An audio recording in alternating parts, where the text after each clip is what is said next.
So I hope you can all see this. This is entitled Management of Financial Lives, and it is a case study from the region where we do our research in the Nyando basin in Kenya.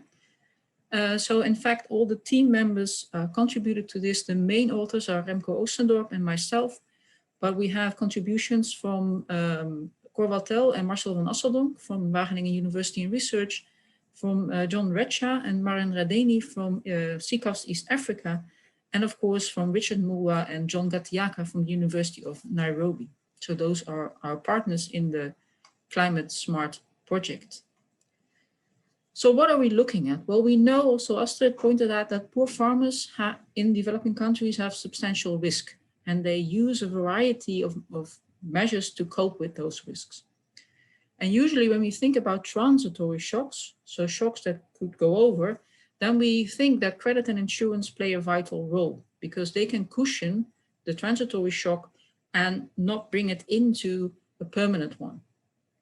However, if you lack those access, which many of our households have, then the adaptation that is being done by the households can have this detrimental effect.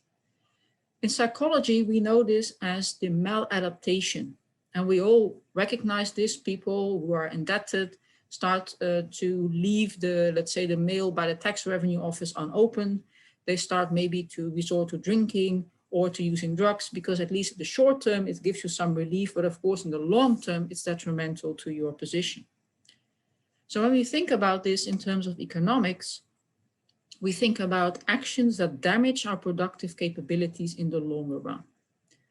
So maybe also what Astrid was saying, when there is a risk, when someone in the household falls ill and you have to pay the doctor's bill or the hospital bill, maybe because you don't have access to credit, you don't have access to other insurance, you have to sell your land, or you have to sell production animals or tools or machines, sewing machines, for example. And if that sale is substantial and it responds to a shock, then we say it can be a maladaptive action, specifically if we don't see any compensating purchase made really shortly afterwards. Because you can say, yes, you have sold your stock of the herd, but 2 weeks later you were able to buy it back. Then there is no real issue. What is also a coping action that severely damages productive capabilities is the reduction of food intake, particularly if you already are very low in dietary diversity, if you're already suffering from malnutrition. We also consider maladaptation when you are somehow being able to get a loan, but you're already heavily indebted, and maybe you'll have to turn to sources of a loan that will require you to pay back a very high interest rate. So again, damaging your prospects on the longer term. What we also have considered is that people are not replacing damaged or lost assets, which can again be animals that have died or just got lost, but also agricultural tools and other machines. And finally, that they are not having their health problems treated. So we see someone is ill, but we see that the coping mechanism is just not getting to the doctor. Again, of course, also Astrid pointed out to this, leading to a loss of productive capabilities. So of course, this is all known. What we think is new is that we are using this special data set that we have. So what did we do? We started in March 2019 until March 2020, so just before the beginning of the COVID crisis, and we collected every week all financial data from all financial active adults in 120 households in the Nyando basin. So every week, one of our students went past that household and asked, what have you, tell me about last week. Did you sell anything? Did you purchase anything? Did you sew anything? What happened? So people just told us, and we had special software to guide, let's say, the students through it, and to also make sure that we have a kind of structured data set. That means that we can track the households. We can track their sales, their purchases. Also, they reported when someone was ill, when they were seeing a doctor. And we could also see if they would reduce, for example, their purchases of food. In addition to this, we had a baseline survey with lots of questions on demographics, also on shocks. What shocks did you experience? and what coping strategies did you use, and also on food security. We also had a midterm and an end-line survey.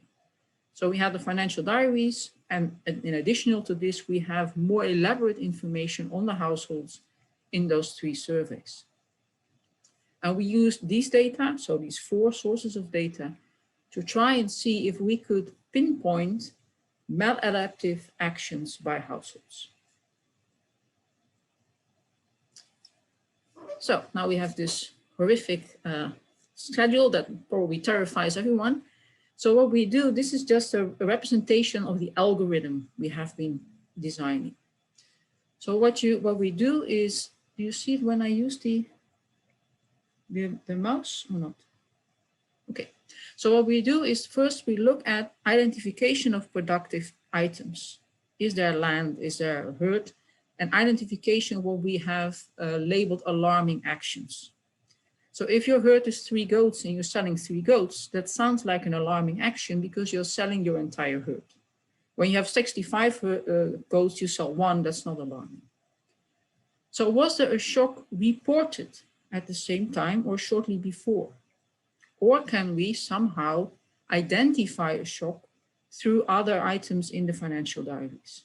Sometimes households do not report the shock, but we can see that there must have been a shock. Then the question is this a permanent shock? For example, the death of the household head, that is a permanent shock. Divorce is a permanent shock.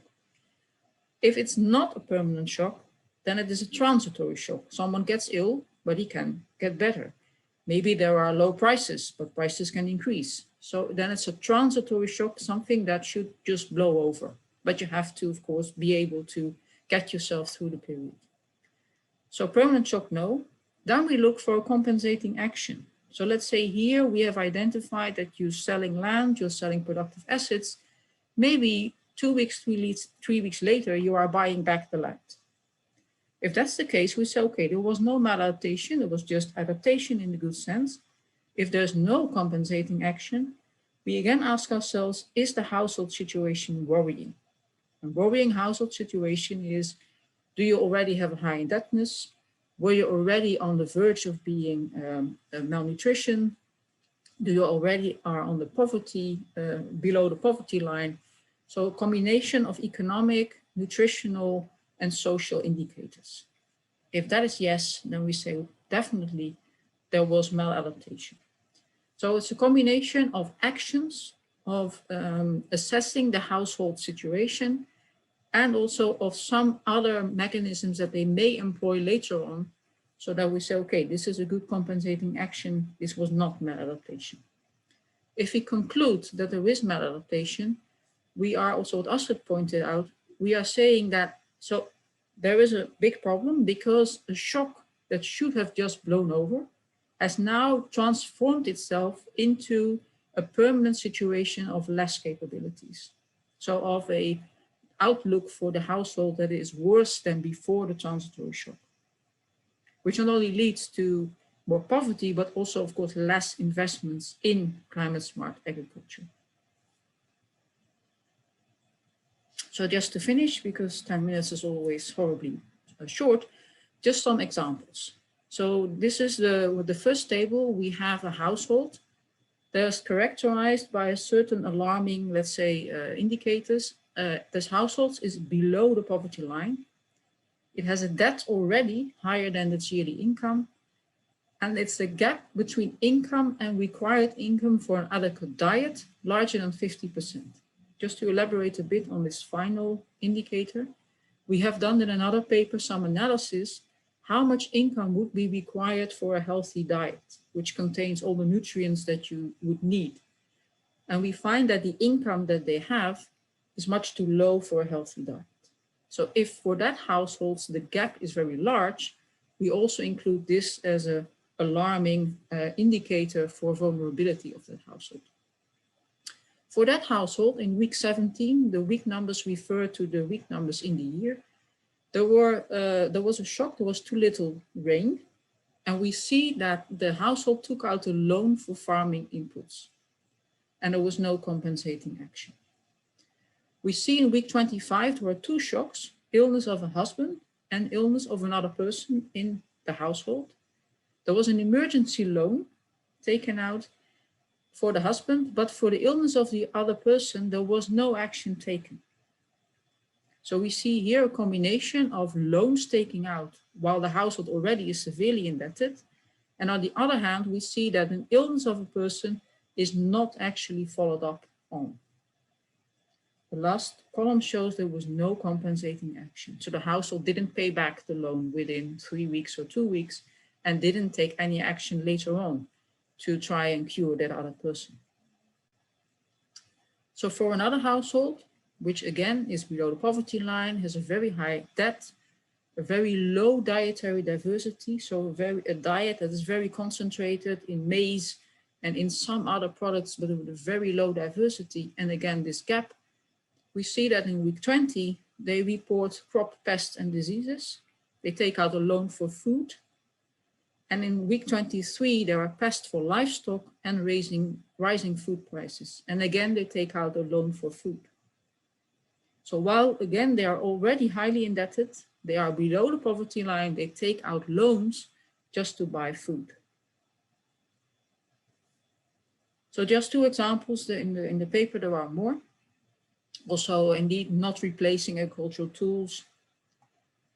So what we have concluded is that we do need this detailed data that can follow the households over time to identify this maladaptive coping action, and that it occurs in response to transitory shocks, and that leads to transitory shocks becoming permanent, having a permanent effect on households. And if the household would have increased access to credit and insurance, you could prevent the transitory shocks from becoming a major permanent problem. But of course, also that's where also Astrid and I share our conclusion.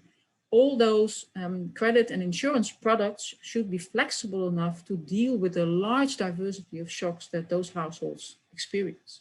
Varying from idiosyncratic shocks, the death of a household member, the illness, of a household member, to the aggregate shocks like increased prices of outputs, the droughts, pests and diseases. So there are many, many types of shocks that the household experiences. So I will leave it at that and hope you have some idea of what we have been doing. It's only, of course, one very specific aspect of the whole research. Thank you, Lee.